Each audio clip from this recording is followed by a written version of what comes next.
Hey, bitch, and welcome to another episode of the Millennial Management Podcast.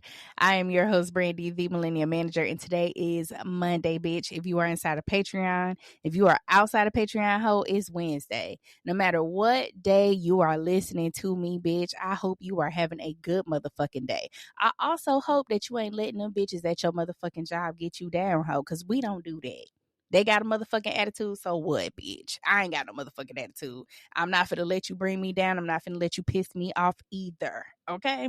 Now, before we get started into our topic, how you been doing, bitch? You been doing good, girl. You been doing good, my boy. I hope everything has been going great so far. We have not recorded an episode in a very long time. It's been a month. And boy, did I need that motherfucking month. Okay? Bitch, I needed that time for wrapping them damn gifts, the opening them damn gifts, going on break, going on a little trippy trip. Like, oh my God.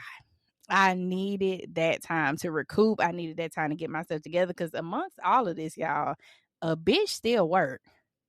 A bitch still got a motherfucking full-time job, okay?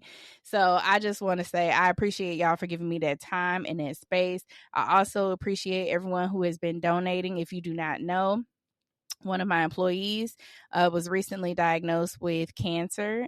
This is her second fight with cancer. She already dealt with it before she started working with us back in 2020. And now the cancer is back and it has spread to multiple areas. The GoFundMe is in my link on Instagram. Okay, bitch. If you want to donate, please make sure you go and donate. I think we got her to about 30 grand. Okay. Everybody has been throwing everything, the love, the money, everything our girl's way. And she is in good spirits, y'all. I talked to her this week. And of course, she is not working right now. That's why we want to make sure that we're doing everything we can to support her financially. Also, the company is covering her insurance, so she does not have to worry about that while she is under treatment. So this is very, very important to make sure that we give her all of the good vibes, all of the positive vibes, all of the love and support, and financial support, because we know that cancer is a bitch and it is not fucking cheap when you have to go through treatment. So I appreciate everyone who saw fit to donate and everyone who has been giving. We really appreciate it. I know she appreciates it. I just thank God for that. But going into 2026, I want to talk about the soft transitioning. Y'all, we're transitioning. We want to talk about softness inside of corporate America. Is that possible? Is it possible to have a soft life? We all talk about it. I want the soft life, but we're talking about that in a relationship aspect instead of in every aspect, right? Why can't we have that at work? Okay, not only is it possible, you just have to be fucking creative, but you also have to be strategic, bitch. Okay, you have to be ready to organize some shit, lay out some shit, and follow that plan. And when things don't necessarily go the way you're hoping, be flexible, bitch. You better be flexible so that you can continue to expand on this soft life. Now, I'm going to talk about this from two different aspects. Are there things that are just unique to you and your specific job? Yes, we know that, and that's okay. All right, but this is just a overarching examination of how we can create a soft life in the workplace from the management aspect and then individual contributors, because everyone is not in management. All right, everyone is not in a leadership role, so we have to make sure we're providing that support as well. Now, to start off our episode, I want to talk about one-on-ones, y'all. I fucking hate them. Do I love my team? Absolutely. They're amazing. But I don't like doing one-on-ones because I feel like it's time consuming. And I also feel like one-on-ones are for people who are on or about to be put on. Oh my God, I just lost my damn train of thought. Y'all, pips. Somebody that is about to be on a pip. Okay. One-on-ones are necessary for people who are not meeting performing standards. That's what I feel. I feel like having a major meeting where everyone is present, everyone is accounted for, everyone can give their ideas. And if we don't really have nothing to talk about at this meeting, then we just going to go over what has been going well, and then we're going to shut this bitch down.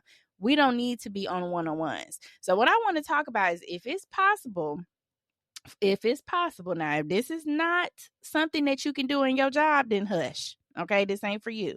But if it is possible for you to minimize the amount of useless meetings that you are having with your team members, I suggest you do that right now. Okay. For those of you who don't have to meet with your team members and you decide to do it anyway, it is probably annoying to them. It is annoying and it is not useful because a lot of team members do not like that much contact unless you're telling me something that is useful to me in my career, right? Or in my job. If you're not telling me anything that's useful and we're just sitting here shooting a breeze on some bullshit, this is a useless conversation and I have no need for it. I'm not going to take anything from it. No matter how you feel important this conversation is going to be, it's probably not. Everything is going in one ear and out the other because we're not having a useful conversation. So if you have the ability to minimize the amount of one-on-ones that you have with your team members, do it. Okay, if you are someone that has to meet once a week with your team members, try to do maybe 2 to 3 times a month. Cut down that extra if you can. If you are with someone and they seem like they need a lot of support, then you're going to have to weigh that out because there are just some people who need that type of support from leadership, but then there are others that don't require that hands-on constant contact. Like those people who can function without having leadership present all the time, those are the people that you want to minimize that type of useless content or contact because they know how to do their job. They don't need the constant like connection with you. Now, the people who are struggling, those are the people that you need to ramp up your fucking time with. Okay. Now, let's talk about the next thing is delegating tasks. I have said this 700 times and hopefully management can hear me, but it is so important for you to delegate tasks amongst your team members based off of their abilities, based off of what they can do. If you got somebody on your team that is really good at scheduling, and I'm talking about this because I am in dental, so this is very important in dentistry. You have to know the proper way of scheduling. You have to make sure that you maximize to profit, right?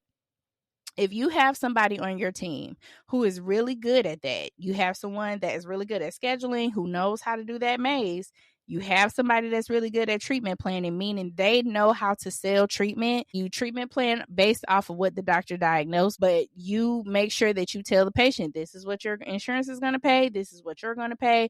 We have all this financing. Like you have someone that is able to do that, right? You have 2 people who are able to do those things.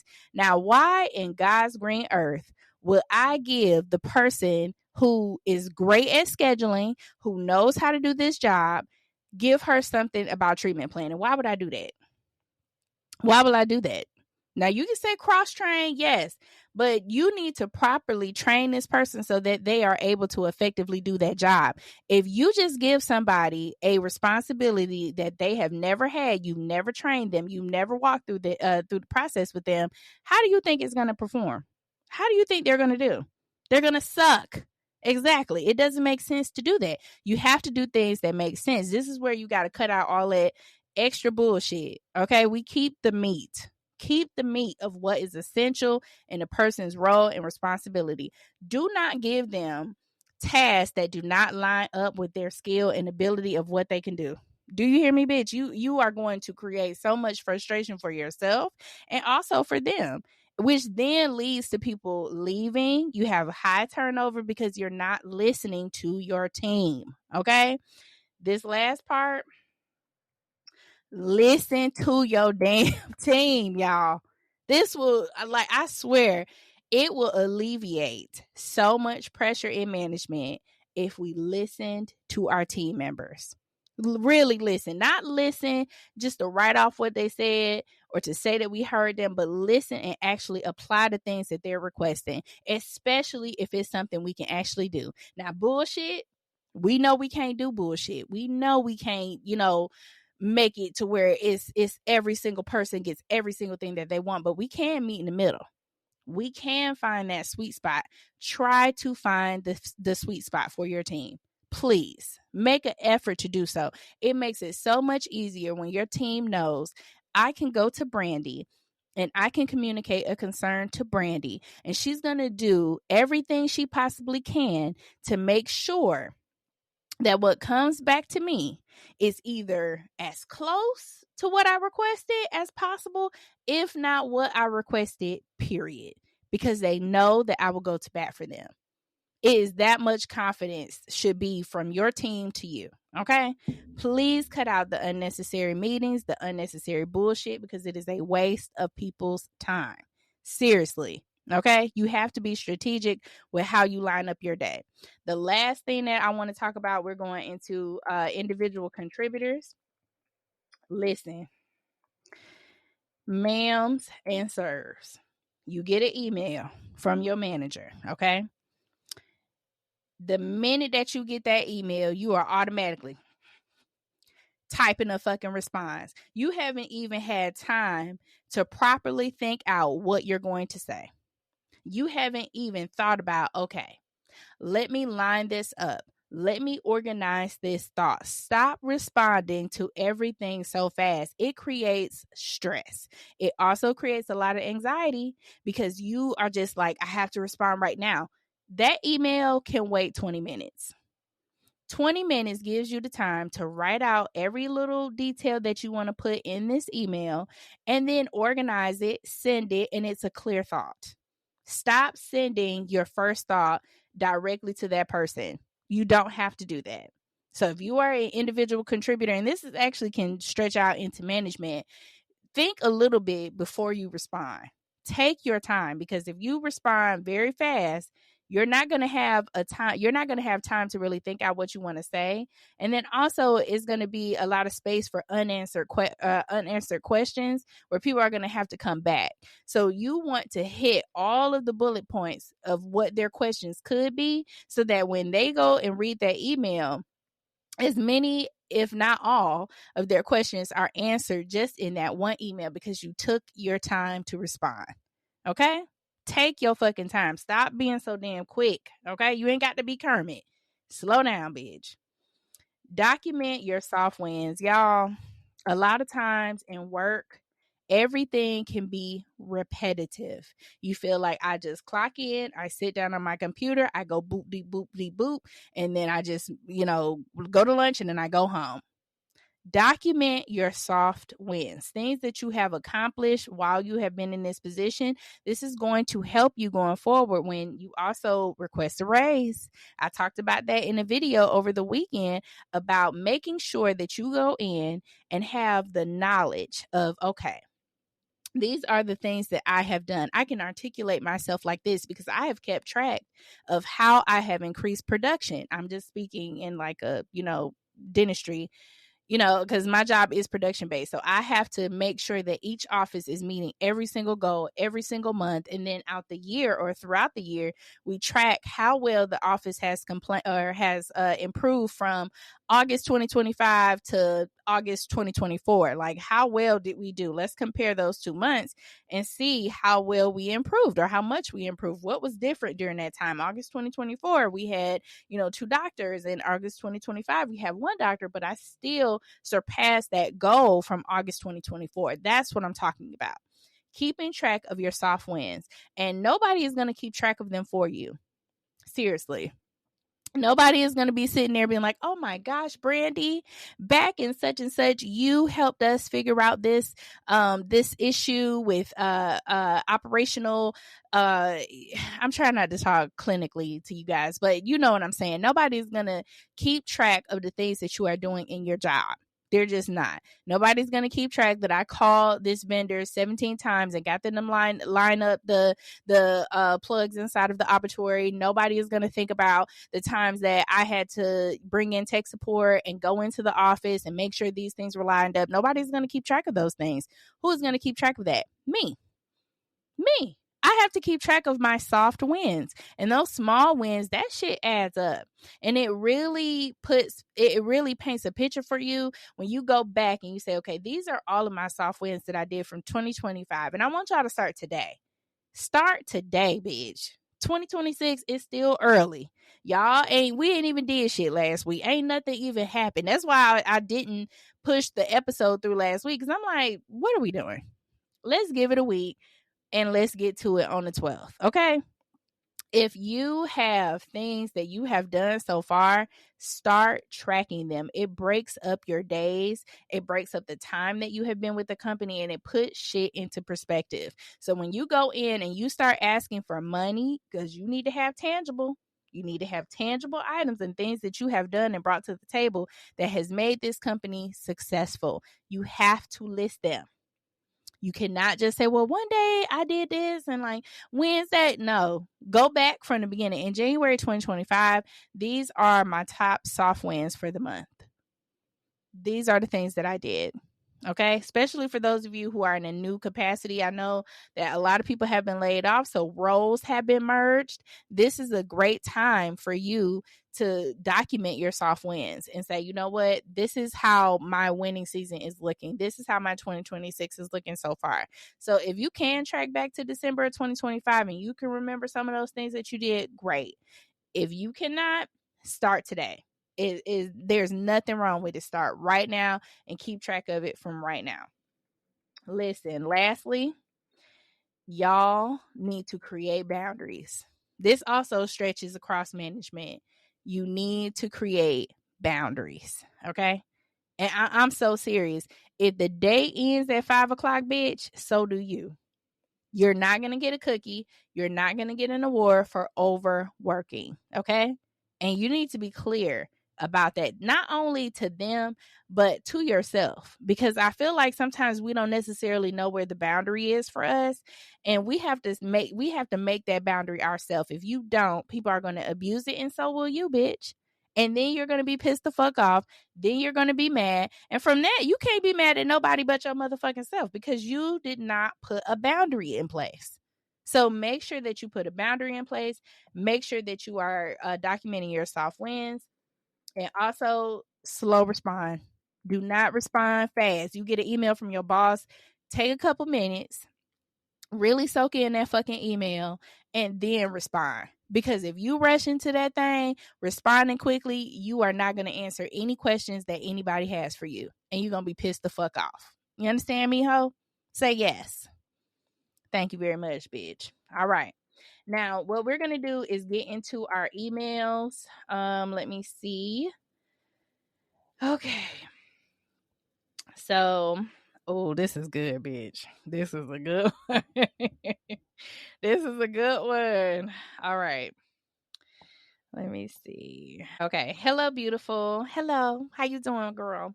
Hopefully this email finds you well. It did, bitch. I hope you good too. I have a question. I currently work for a company in Ohio. When you start, they give you 3 days of PTO. After 90 days, you get 5 additional days. That's a total of 8 days for the entire year. I ended up getting sick and have missed 4 days of work. When I returned to work, they told me that they used 3 days of my PTO and had to write me up because I had no time to cover my absence. My question is to you, if I don't tell them to use my PTO, can they use it on their own and then fire me for not having any more time?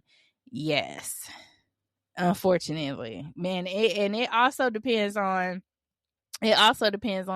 what is inside of your employee handbook. So inside of your employee handbook, they give you a layout of how PTO goes, right? So if they had to apply it to make sure that you are always at that 40-hour mark or 80-hour mark when you get your PTO, they have that right to do it. You can get written up as well, okay? Unless they're going to give you a special, like,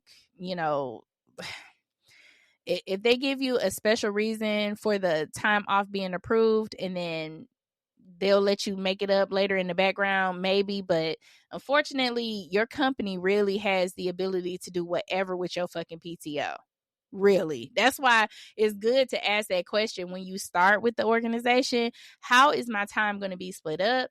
How am I able to use my time? Is there any punishment if I don't have any more PTO? Because they don't have to punish you. That's just some shit that people like to do. Like for me, if my team doesn't have any PTO, they just opt to not get paid.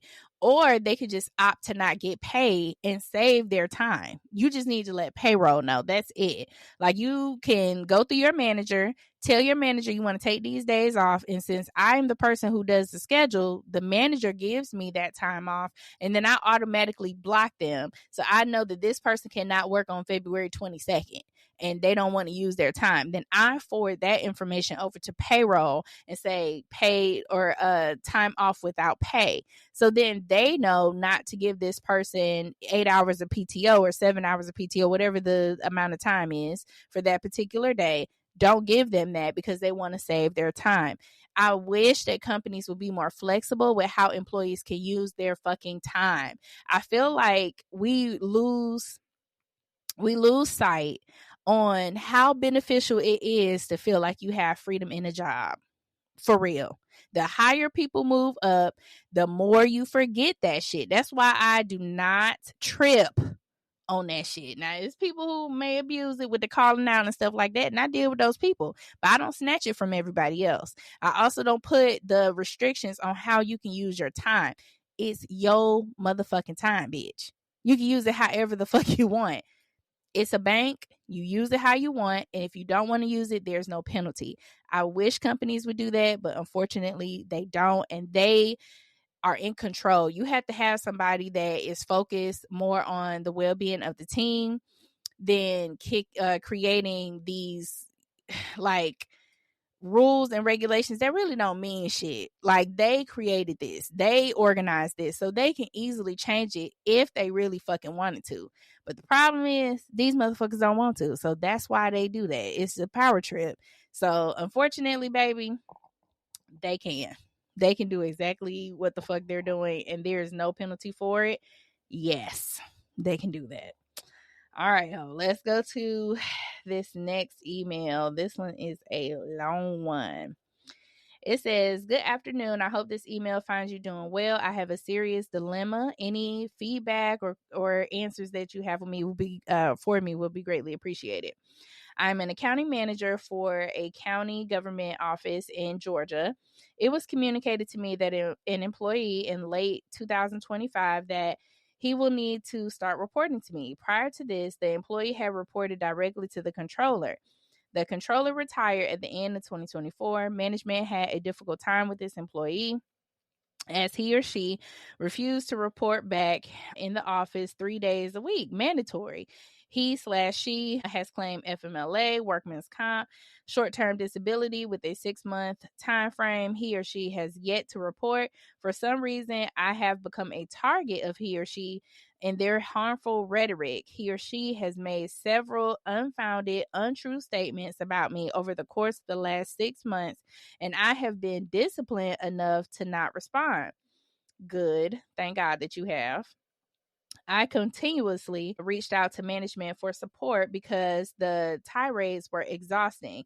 The CFO told him or her to send all communication to her until their FMLA ended, and admittedly during that time everything was quiet and peaceful until he or she returned to work on Christmas Eve.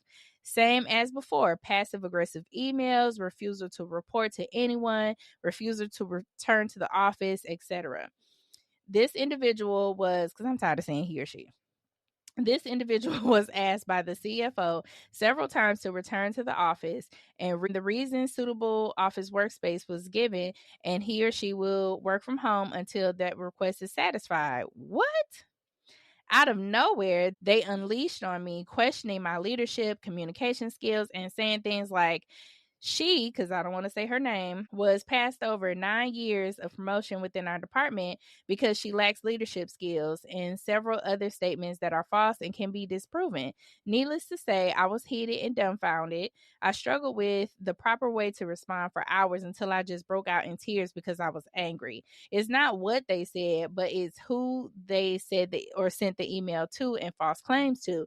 The CFO, the controller, several HR reps, and one of my subordinates were copied on this email, and no one said a thing. The silence or lack of response has been deafening. I thought HR would have intervened and quoted something regarding the workplace ethics. Since no one intervened, I decided to take matters into my own hands. and is currently seeking legal counsel. Okay. They have to be stopped. FYI, over the course of the last 6 months, it has been discovered that this person has submitted fake receipts seeking reimbursement for professional courses that they never took. What, bitch?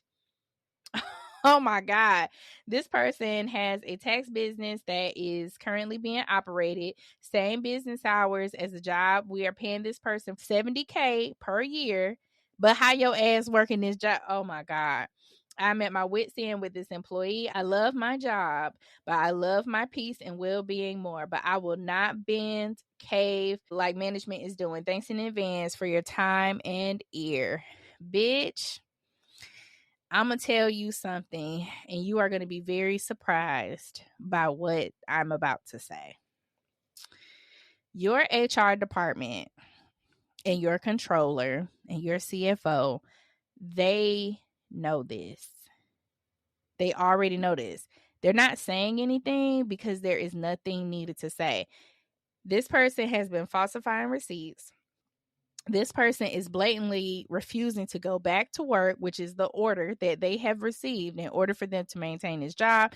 The reason why they are trying to work from home so bad is because they are maintaining a business that has the same hours as this job. And so clearly they're stealing time. You're not working, like doing your job, you're running your business.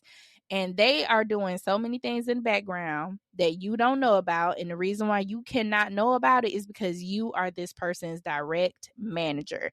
And even like one little thing that they tell you can affect how you manage this person. So they are not telling you to protect you, in my personal opinion, because anything that you do can look like retaliation.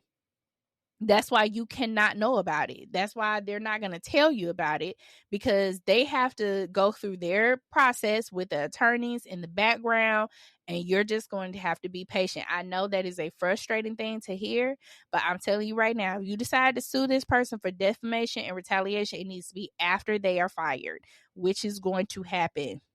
You can bet your motherfucking bottom dollar that they are not going to keep allowing this person to steal time, lie, like you done already got caught turning in receipts that you did not actually take courses for. There's no verification that you did this. And then also working on company dime on your fucking business. Okay? And for those of you who are doing that, be fucking careful. All right? That is time theft. If you are being paid and you are working a business at the same time, you need to be working on that motherfucking job. All right? 5 to 9 or whatever your off time is, that is the time for whatever your personal endeavors are. You have to separate the two. Okay, bitch? Thank you. So I understand you are kind of frustrated with this process, but you're going to have to be patient. They cannot tell you nothing, because if they tell you anything, it could look like retaliation, because you are that person's direct manager. So you are going to have to be steadfast, pray, take your ass work to your job, do not respond to them, do not react to them, the attacks and all that. Fuck all that. Don't pay attention to none of that, because they know it's not true. They know it's not true. Nobody is even concerned with this bullshit, because they know what this person is doing is a fucking lie, and they have already been caught in the lie, and they have to stack up evidence against this person, because you listen to what you said now. They done claim workman's comp. They done claim FMLA.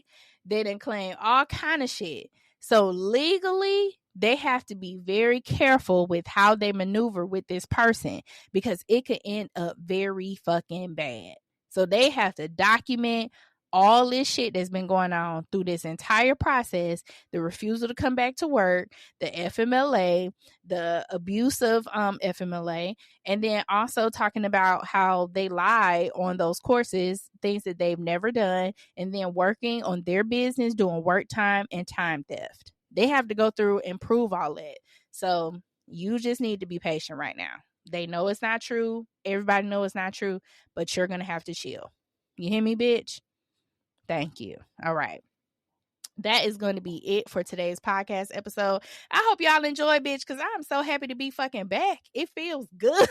Like, I'm like, damn, I miss fucking recording. Like, it felt like I was missing a little piece of me. with, you know, being able to talk to y'all like this. Because on social media, it's so many things going on, but in here, we can really focus on work content and keep it at this level. So I appreciate everything. I appreciate y'all love, y'all support. Patreon, I appreciate y'all staying up at Patreon. Thank you very much. And paying y'all $5 or $6. I thank you. I thank you. And for those of you who want to see the podcast, who are wanting to see the visual of Brandy Bitch, you got it. You also get the episodes early because they upload inside of Patreon. So what everybody else get that episode on Wednesday, bitch, you get the episode on Monday. And it is a video recording of me with my little background and my laptop, and we're looking at the camera, and you can listen and hear all the things. You get all that shit early.